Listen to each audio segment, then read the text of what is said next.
Hello，大家好，我係 Johnny。我哋 EasyTalk 嘅話喺香港應該算深耕咗好多年㗎啦。咁我今日主要分享嘅話都係做翻旅遊同埋酒店。咁 EasyTalk 嘅話，我哋其實喺深圳、新加坡、然後香港嘅都有分支機構，成個團隊嘅話大概有80個人。咁我哋依家嘅話主要係做 SaaS，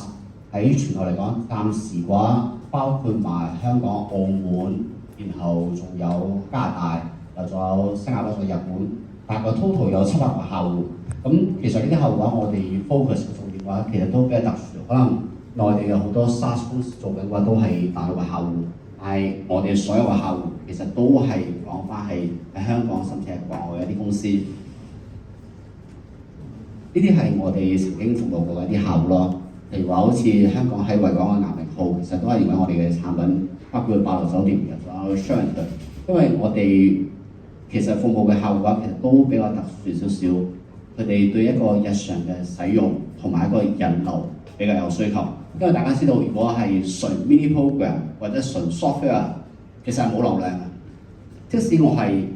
用咗 Shopify 又好、Shopline 又好，或者 Amazon 都好，其實如果我唔喺上面做廣告嘅話，其實佢係冇生意嘅。所有商家其實都會一直認為我入咗淘寶、入咗京東、用咗 mini program。我自己自然就會有生意，會有好多無限嘅客戶。其實呢件事係唔存在，所以我哋做翻嘅更加都係一件有流量嘅一件生意。呢個流量開咗系統之後，其實我哋係要幫助商家去賦能，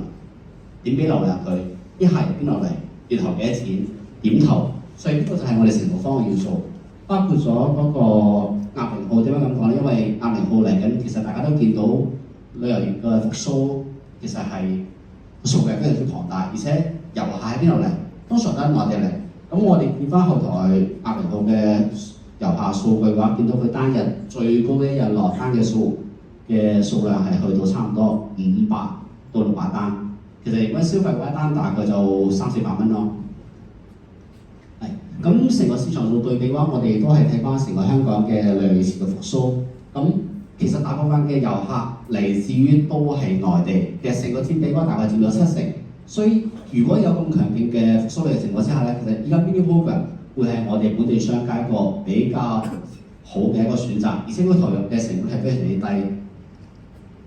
咁喺成個行業入邊嘅話，依家有個痛點就係第一個，因為線上化嘅服務個維護成本係非常之重，因為你要建立一個 brand， 唔係話你開咗一套 software 就搞掂。其實佢後邊跟住嘅話，仲有人，仲有運營，同埋仲有 AM， 同埋仲有客服。其實佢運營嘅成套鏈路係非常之長。咁我哋希望喺系統呢頭解決呢啲痛點，去壓低成個人力資源嘅成本。咁第二個話，因為我哋成個平台嘅話顯示嘅效率，其實係要根據商家佢有相應嘅經驗先可以得好。但係因為成個平台我哋做咗定制化嘅一啲輸出，包括功能定制化。如果有啲商家佢唔想話我有太多 hotline 嘅介入，唔想太多人去做一啲服務性、回答性問題，咁我哋就可以交翻俾系統。系統好直接，譬如話，如果有人預約又揾你，咁其實我哋可以直接令到就係你自己私人、你自己嘅 WeChat 直接有信息即時彈出嚟。好啦，咁第三個就係嗰個互惠同埋嗰個收款嘅問題。因為依家我哋會發現咧，好多好似日本嘅商戶，好似加拿大嘅商戶或者係新加坡嘅商戶，佢會可能問翻我哋：喂，我係咪真係如果喺大陸我要註冊翻間公司？係咪真係如果大陸開翻個戶口？其實依家國際化嘅生意，包括騰訊同埋阿里巴巴都好，其實對呢件事都係相對好 open 嘅。譬如話，我依家係新加坡嘅公司，我只要提供新加坡嘅商業註冊證、新加坡嘅公司戶口，其實就可以申請翻我哋成個系統。咁大陸消費者又好，佢俾錢俾咗人民幣，咁我哋自己會幫佢轉翻，就係可能係新加坡元打翻去公司戶口入邊。日本嘅公司都係一樣。咁喺報安呢頭，好多商戶都會反饋就係引流好難。咁我成個系統咧，我做咗 WeChat 嘅 mini program， 我係咪一定要喺微信入邊投廣告咧？其實對於 EasyTalk 嚟講話 ，EasyTalk 已經有個標準嘅答案，就係我認為我哋 EasyTalk 嘅 software 係大於騰訊加其他嘅一啲軟件。點解咁講咧？因為喺成套軟件創立之初，我哋就一直將一個引流作為重點，所以喺我哋嘅系統嗰頭，包括咗就係我哋可以喺內地一啲唔同嘅 APP 去引流，譬如話而家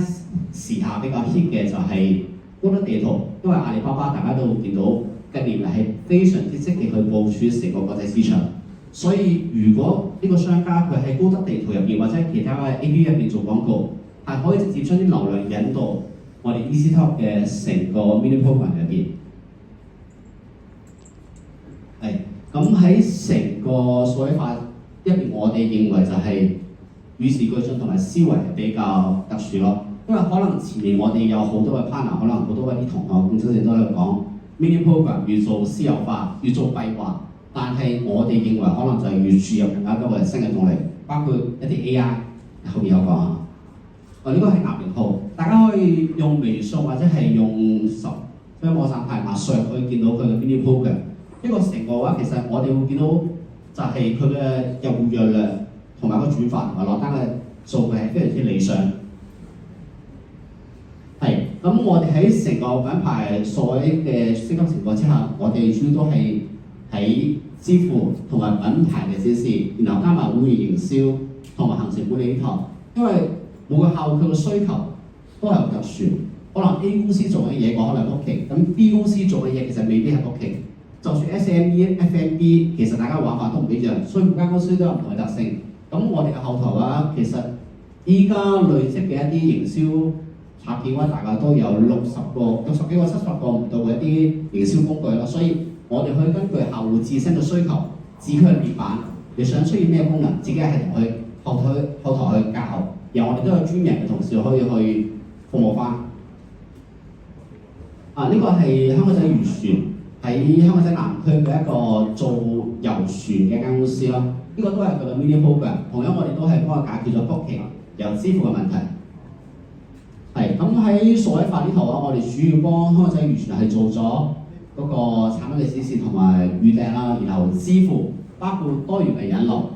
即係話佢可以揾翻小紅書，或者佢可以揾其他 KOL 去做廣告，由直接引流到微信 mini program。咁喺獨特嘅呢啲嘅情況之下，我哋去做其實都係希望係通過一啲多元化嘅 APP 去幫商家做到生意咯。係，咁喺成個核心價值呢頭，其實微信嘅一啲優勢，因為可能我哋前面幾個同學都講過啦，都係一啲唔使下載可以直接去用，有多語言，然後包括支付，然後微信生態做閉環，其實呢啲大家都差唔多嘅。呢啲係我哋曾經嘅一啲商戶。所以我哋更加多係服務於本地同埋國際嘅一啲商戶，可能同內地嘅一啲 SaaS 公司唔太一樣咯。可能我哋未必有咁多嘅客戶，但係我哋所有嘅客戶服務嘅都係中國大陸以外嘅商戶。所以對於成個生態嚟講，大家會比較有共鳴少少。因為香港客戶入大陸同埋本地即係內地嘅客戶做咗大陸市場，佢對嘅 license 嘅要求唔一樣。可能香港有一啲可能係啲飲食嘅牌子嘅證，可能同內地嘅啲證未必會一樣，所以我哋服務嘅客戶係比較有特性。呢啲都係部分客戶咯，掃 QR code 可以睇到。呢個係我哋其中一個零售客戶。呢個零售客戶咧係我哋幫佢做嘅情況之下，見到舊年一年整年嘅數據啦。佢主要係賣電話卡。咁成個生意額 GMV 嘅話，大概成全年嘅話做咗100萬左右咯。我哋見到佢成交嘅筆數大概係11000單左右。咁支付嘅人數喺後台係其實有會員數據可以監測到嘅，可以見到大概有2000個人唔到嘅數據咯。所有數據揭開出嚟會見到乜嘢咧？會見到佢幾時成為會員，幾時購買，買咗乜嘢。咁我哋通過佢嘅數據標籤嘅話，就可以睇到呢個人嘅特性。咁同樣嘅話，有咗呢啲數據情況之下，我哋可以做信息嘅一個發送，或者廣告推送。呢個後台嘅一個展現嘅數據，包括佢嘅 GMV， 包括佢嘅客單價都可以見到。好，咁喺成個微信嘅生態情況之下，主要我哋傳統做緊嘅都係一啲公眾號加小程式，就騰訊嘅一個閉環咯。咁喺 AD 廣告投放嘅情況之下，可以根據朋友圈廣告同埋小程式。仲有第4個就係可能嗰邊比較 hit 少少嘅小紅書啦，但係未來今年小紅書係咪就一個熱點咧？其實我哋會打好多個問號，因為我哋自己作為一個軟件行業嘅一個開發嘅公司，我哋會睇到其實市場嘅引流會不斷去變。即使如果小紅書如果今年唔同嘅情況之下，或者冇流量嘅情況之下，我哋嘅商家點去引流咧？所以我哋成個平台更加多嘅就係做一個開放式嘅平台，即係唔同嘅平台你可以投廣告，同樣可以引流到消程式或者騰訊對 APP， 我哋全部都係支援。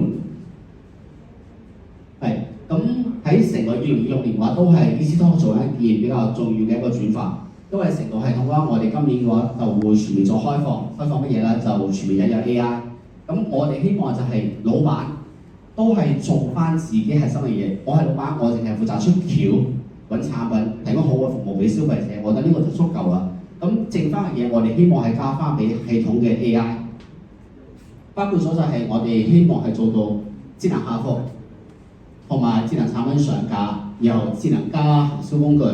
包括咗，如果好多老闆佢唔識介紹，譬如話我揾咗啲產品，但係我唔知佢點樣寫佢嘅介紹，文字點寫，甚至就係我要開鋪頭，可能你要 setting 你幾點關門、幾點開門，又上咩產品上架落架，每日更新，呢件係啲非常繁瑣嘅事情。我哋希望就係將呢啲事情全部加翻俾機械，因為依家嘅 AI 嘅模型已經好成熟，訓練起身嘅話其實個成本好低。其實大家睇翻呢個就係今年我哋會面向就係、譬如話個客。佢出嚟嘅情況之下，佢唔知佢點樣設計一張圖片，咁我哋就會將一啲原始嘅圖片掉翻上去俾系統，然後我俾一段要求佢，可能你幫我生成一張乜嘢嘅圖片，可能入邊會有產品，可能會有曲奇，類似咁樣啦，佢就會自動幫你生成一張圖片。咁另外嘅話就係我哋成個做手嘅情況之下，可以揀佢嘅尺寸同埋風格喺入邊可以做，喺系統嘅後台就可以撳。咁另外嘅話喺助手呢頭，我哋希望係可以覆蓋嘅一啲介紹，可以直接同佢講，文字同埋圖片都可以輸出。咁另外仲有開店，開店嘅話我只需要話俾鋪頭，因為可能喺後台呢個係一個 chat box， 我只要輸入個產品嘅類別，由開鋪頭嘅要求同埋行銷嘅要求，按咗佢之後，呢間鋪頭自己就會生成。所以嘅話就變咗好多老闆，佢唔需要請小編，唔需要請 designer， 只要將你同行對手或者係廠家俾你嘅圖片掉上去，佢就可以幫你生成圖片、生成介紹，幫你做智能 AI。所以呢件事就係我哋 EasyTalk 做緊嘅事情咯。我哋今年2026年3月份嘅話，成套 AI 嘅後台就會開放翻俾我哋嘅商戶，包括我哋香港本地嘅商戶都可以用到。係，咁我哋希望 AI 自動化嘅情況之下，可以減低所有 SME 嘅客戶做生意嘅成本，將專業嘅事情交俾專業嘅人去做。咁其實依家內地同埋好多應該係美國吧，好多美國公司包括 Meta 又好、Amazon 都好，其實佢都係大量裁員。點解？因為好多事情都係重複性。如果交俾 AI 去做嘅情況之下，其實係可以大大減輕老闆嘅成本。其實老闆佢唔需要就係去學設計，或者去中國請一個設計。大家因為知道喺香港，如果請一個人，如果請一個設計師或者請一個普通嘅同事，你一個月2萬蚊就唔甩，你未計嘅強積金。未計勞保，仲有佢坐喺度呢頭嘅損耗，仲要配硬件。但係呢啲事情其實喺過去嚟講，科技唔發達係一定要支出。但係我哋睇到依家用 AI 嘅情況之下，其實唔需要再俾呢嚿錢啦。係，呢個係我哋公司嘅 QR code，大家如果有興趣嘅話，可以上去睇一睇。多謝先生，今日知性市場。